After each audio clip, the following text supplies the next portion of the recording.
피청구인 대통령 박근혜를 파면한다. 피청구인 대통령 윤석열을 파면한다. 피고인을 징역 5년에 처한다. 피고인을 징역 23년에 처한다. 대통령 파면, 실형 선고, 정치적 중대 사건들, 헌법재판소, 백대현 판사, 이진관 판사. 공통된 질문이 있습니다. 이 재판들 정말 공정했을까요? 헌재는 대통령 파면을 결정하며 곽종근, 홍장원의 증언을 핵심 근거로 삼았습니다. 그런데 이 증언, 말이 바뀌고 번복되고 서로 맞지 않았습니다. 이 메모는 증인이 검찰에 제출한 메모입니다. 그 증인이 작성한 메모 맞습니까? 조금 설명을 드리면 아까 말씀드린 대로 제가 국정원장에게 보고를 드리기 위해서 관저에 갔었고 관저에 내려가 있는 상태에서 대통령님으로부터 전화를 받았습니다. 그 바로 이어서 지상을 규명하기 위해서 방첩사령관한테 전화했는데 방금 얘기한 대로 방첩사령관이 명단을 불러주는데 이렇게 책상에 앉아서 이렇게 적었던 부분이 아니라 당시 국정원장 관사 입구에 있는 공터였기 때문에 서서 제 포켓에 있던 메모지에다 막 적었었습니다. 사무실에 가서 다시 보니까 제가 봐도 이거 알아보기 어려울 만한 것 같아서 제가 보좌관을 불러서 야 이거 좀 정서해봐라 라고 해서 적었는데 지금 정서로 되어 있는 대당자들의 인물의 어떤 글자는 제 보좌관의 글씨고 이 밑에 막 흘려 써 있는 글씨체가 제 글씨체입니다. 제가 왼손잡이라서 글씨체가 조금 좀 흘려 쓰는 부분이라 상대방들이 좀 알아보기 어렵습니다. 그래서 그렇게 만들어진 메모입니다.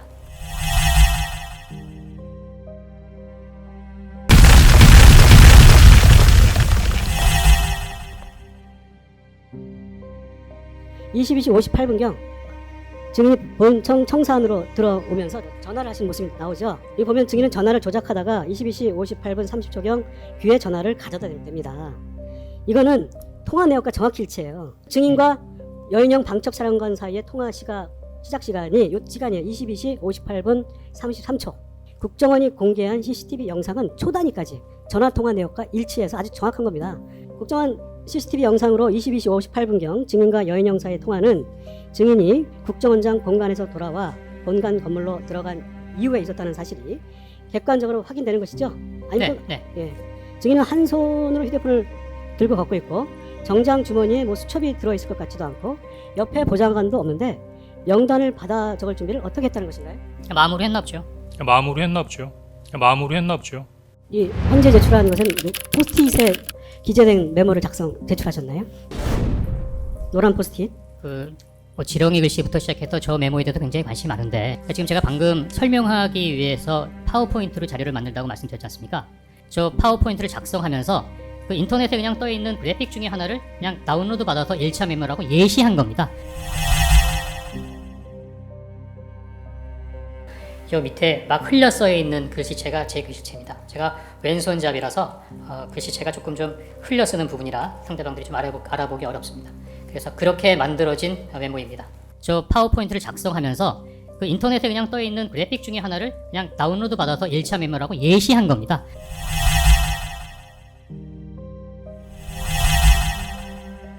본회의장으로 가서 일부 들어갔던 인원이 있고 밖에 일부 있던 인원들이 있었는데 제가 그 조치를 하면서 전임 장관으로부터 국회의사당 안에 있는 의원들을 밖으로 이렇게 좀 빼내라.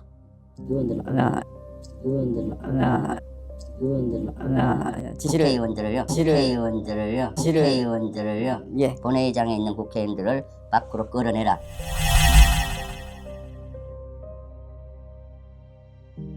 예, 그 지시를 받았는데 왜 끌어내라고 지시를 받은 거지? 그거는 정독수를 못 그렇게 유출은 할 수 있는데 제가 어떤 목적으로 그렇게 하라라는 지시까지 받은 사항은 아니었기 때문에 본회의장에 있는 국회의원을 밖으로 끌어내라. 예.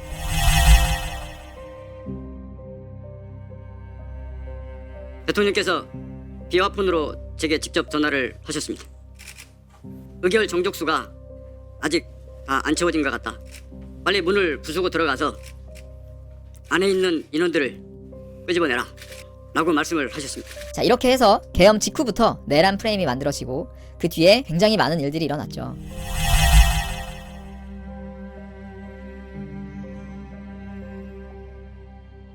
여기 지금 비화폰 통화 내역을 보니까요. 제가 수방사령관한테 뭐 의원들을 끄집어내라고 지시했다고 하는 시간이 제가 여기 보면 지금 23시 33분경에 그러니까 계엄 선포하고 1시간쯤 지나면 병력이 도착한다고 해서 도착했냐고 그냥 확인하는 시간이 저 수방사령관하고 저 밤 11시 33분하고 또 특전사령관하고는 밤 11시 35분 이게 이제 12월 3일입니다. 이렇게 한 거 말고 제가 특전사령관한테 그 31분에 이제 그 전화를 했다고 거기서 제가 의원 끄집어내라고 했다는데 그럼 그 전에 그 이상현과 공수 1여단장과 그 부하 사이에 의원 꺼내라는 얘기는 제가 수방사령관한테 얘기를 했기 때문에 자기들끼리 얘기가 전파된 거 아니냐 하는데 좋습니다. 다른 부대장한테 얘기를 들어가지고 여단장이 자기 부대장, 자기 사령관한테 묻지도 않고 아래에다 지시한다는 것도 이해하기 어렵지만 제가 수방사령관하고 그 통화 내역을 보니까요. 특전사령관하고 31분에 00시 31분에 1분가량 통화하고 나서 그 후에 수방사령관하고 네, 마이크 좀 가까이 좀 대고 말씀하세요. 그 후에 수방사령관하고 통화를 하거든요. 이거 혹시 특검 조사 시에 이런 거 안 보여주던가요? 이제 그걸 못 봤습니다. 네. 그 전에 내가 수방사령관하고 뭐 한 00시 한 20몇 분쯤에 통화라도 했다면 지금 얘기하시는 게 그 뭐 좀 뭐 그럴 수 있겠다라고 혹시 뭐 넘겨짚을 수 있는데 수방사령관하고 통화는 12월 4일 날 통화는 우리 증인인 특전사령관 통화 이후에 통화를 했습니다. 그건 알고 답변을 좀 해주시면 될 것 같습니다.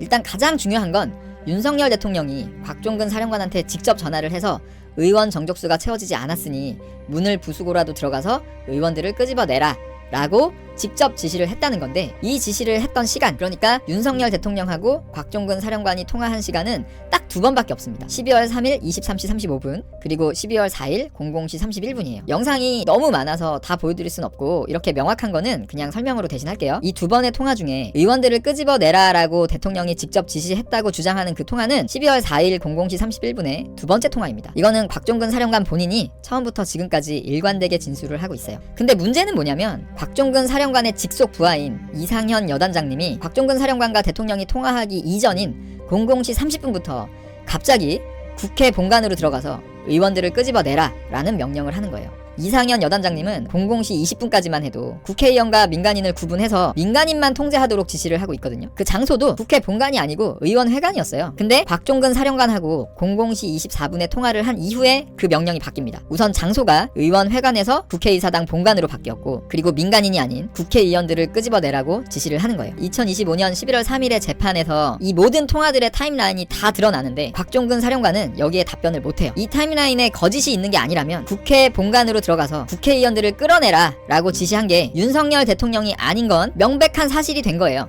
상식적인 재판이라면 여기서 멈춰야 합니다. 하지만 헌재는 전체 맥락상 신빙성이 있다고 판단했습니다. 대통령 파면은 대한민국에서 가장 무거운 결정입니다. 그런데 그 결정이 거짓 논란이 있는 증언 위에 세워졌다면 이게 과연 법치주의일까요? 이어진 형사재판. 백대현 판사는 윤석열 대통령에게 징역 5년을 선고했습니다. 하지만 재판 과정에서 편파성 논란이 불거졌습니다. 피고인 측 증거 신청은 배척, 검찰 주장만 폭넓게 수용, 충분한 심리 없이 선고 기일 잡힘.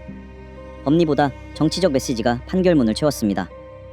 법치주의 훼손, 헌정질서 위기 같은 표현이 그것입니다. 비상계엄 선포와 관련한 범죄 혐의로 수사를 받는 과정에서 경호처 소속 공무원들을 이용하여 자신에 대한 수사기관의 적법한 영장 집행을 저지하거나 증거인멸을 시도하였습니다.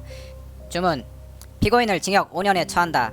오늘 재판 역사적으로 정말 비극적인 사건이고 수많은 그 법조인들이 같은 관심을 다 갖고 있었을 거예요. 첫 번째, 왜 백대현 부장 판사가 이 사건을 형사 25부에서 하고 있는 내란죄 본 범죄에 병합을 시키지 않았느냐. 나는 아직도 그 얘기듯이 납득을 못하고 있습니다. 이재명 대통령에 대한 온갖 범죄들은 말이죠. 예컨대 대장동 사건에다가 전년 그 지역도 다른 백현동 사건 그리고 관련자도 전혀 다릅니다. 이 백현동 사건 거기다가 그 앞에 벌어졌던 위례 신도시 사건 또 성격도 완전히 다른 성남 FC 불법 헌금 사건 이 네 사건을 병합을 했어요. 단지 피고인이 갔다는 이유로 병합을 해서 이 재판이 언제 끝날지도 모르게 만들어 놓고 지금 재판 중지가 되어버렸죠. 그런데 그렇게 병합을 해대면서 여기는 사실은 내란죄와 다 연관되는 사건이에요. 이 내란죄 근거해서 체포영장을 발부했고 그 체포영장에 저항을 했다 해서 체포방해죄로 기소가 됐단 말이에요. 당연히 내란죄 사건에 다 병합을 할 만한 사건들인데도 왜 병합을 하지 않았느냐. 또 두 번째, 이 사건을 보면서 여러 사람들이 관심을 가졌을 겁니다. 이 공수처 오동문이 청구한 체포영장 그리고 구속영장은 과연 정당한 것인가? 그것이 내란죄 수사권이 있고 거기에 터잡아서 영장을 청구했기 때문에 정당하다 이 얘기였는데 과연 내란죄 수사권을 이 재판부가 인정을 할 것이냐, 또 하나 서부법원에 관할권을 인정할 것이냐, 이 두 가지 관점이 있었단 말이에요. 그런데 거기에 대해서 오늘 백대현 부장은 딱 한 줄을 먹었습니다. 기초사실이 동일하다. 그 기초사실이 동일하더라도 적어도 그 직권 남용을 수사를 한 흔적은 얘기를 해줘야 되는데 거기에 대한 언급은 일체 없었습니다. 그래서 유죄 판단을 했고 핵심은 그거예요. 이 공수처 오동훈에게 과연 내란죄에 대한 수사권이 있었고 그리고 거기에 터잡아서 청구를 한 체포영장, 구속영장은 정당한 것이냐. 그 정당해야만 그게 저항한 것이 체포방해죄가 된단 말이에요. 직권남용과 내란죄는 기초사실이 동일하다 이 얘기만 하더라고요. 예, 그래서 아마 이거 항소심에서 또 다른 쟁점이 될 겁니다. 기존에 대법원 판결에도 다 어긋나는 것이고 판사님께서 자기 나름대로의 어떤 법리를 만드신 것 같습니다. 문제가 뭐냐 하면 사실에 대해서 판단을 했다기보다는 특검의 일방적인 주장을 모두 받아들인 판결이라고 볼 수 있습니다. 그래서 기존에 나왔던 증거조사를 통해 나왔던 그런 부분들을 모두 무시한 판결이기 때문에 저희로서는 납득을 할 수가 없습니다. 그리고 김용현 장관 재판, 이진관 판사의 판단도 논란입니다. 핵심 비판, 감정이 법을 덮었다는 점입니다. 피고인 측 주장 제한, 검찰 주장 폭넓게 수용, 고의성과 의도 판단에서 불리한, 추정 반복 적용.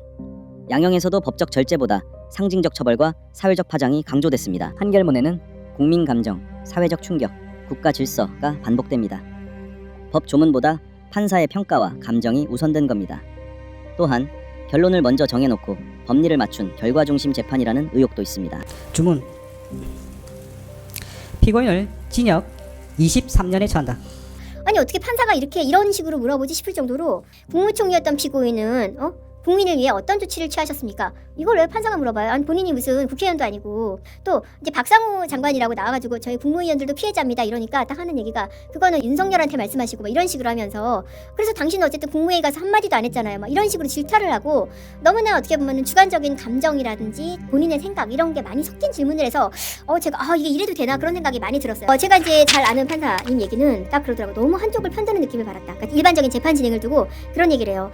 판사가 이렇게 해도 되나? 그런 느낌이 들었다고 그래요. 절차를 진행하는 데 있어서 좀 어떤 기회를 보장을 해주고 판사가 그렇게 해야 되는데 내가 유죄 판결을 하더라도 기회 보장을 해줘야 되는데 전혀 그렇지가 않더라는 거죠. 지금처럼 이렇게 고압적으로 자기의 어떤 생각을 갖다가 그래서 당신은 그때 뭐 했냐 그건 적절하지 않다고 생각한다 이런 식으로 하지는 않았다는 거죠. 이렇게 하면 안 된다. 그런 얘기를 하시더라고요. 자, 또 다른 판사 그런 얘기를 했어요. 저도 재판을 좀 세게 하는 편이고 제 주관을 많이 넣는 편이긴 한데 이건 내가 봐도 조금 심하더라고요. 뭐가 문제냐 물어보니까 이게 뭐 계엄이든 뭐든 잘못된 거 이건 잘못된 거라는 거를 전제로 물어보는 것들이 좀 있다는 거예요.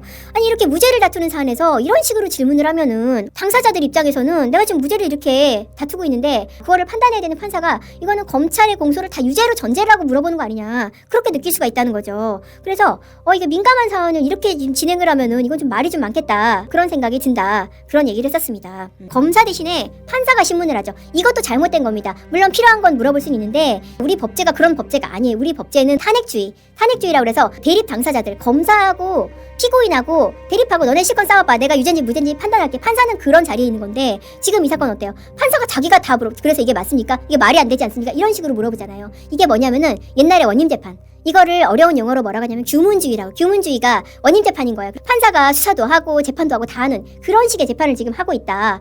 이진관 판사 처음에 나왔을 때 저 막 전화도 되게 많이 받았거든요. 그러니까 진짜 법조인들 법원 나간 지 얼마 안 되는 판사 출신들한테 아니 이런 재판 보셨어요? 이거 완전히 규문주의인데요. 이거 우리 완전히 과거로 돌아간 거 프랑스 혁명 이전으로 돌아간 것 같아요. 양 기자님 그런 얘기를 했었습니다. 그럴 정도로 굉장히 이례적인 재판이다. 네. 헌재 백대현 판사, 이진관 판사. 공통점은 명확합니다. 증거보다 결론 우선, 법보다 사회적 평가 우선, 편파적 재판 진행, 감정과 메시지 중심 선고. 사법부는 정의를 연출하는 곳이 아닙니다. 감정을 대변하는 것도 아닙니다. 오직 증거와 법만이 판단의 근거가 되어야 합니다. 그런데 이번 일련의 재판들 과연 그 기준 위에 서 있었을까요? 공수처가 내란죄 수사권이 없음을 판결문에 적시했던 지규현 판사.